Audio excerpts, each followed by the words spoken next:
Herkese merhaba arkadaşlar, kanalımıza hoş geldiniz. Barış Arduç'tan Qübsə Özay'a romantik doğum günü kutlaması.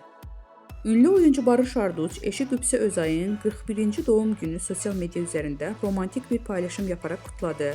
Çiftin bu özel anı takipçileri tarafından büyük ilgiyle karşılandı.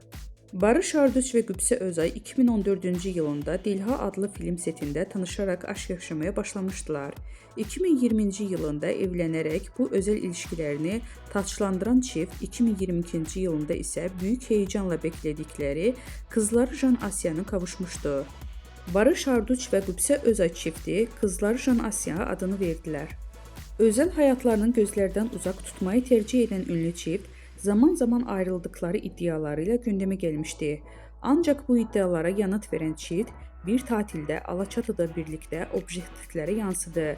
Denizde birlikte giren ikili kendilerini görüntüleyen gazetecilere el sallayarak samimi bir şekilde selam verdi.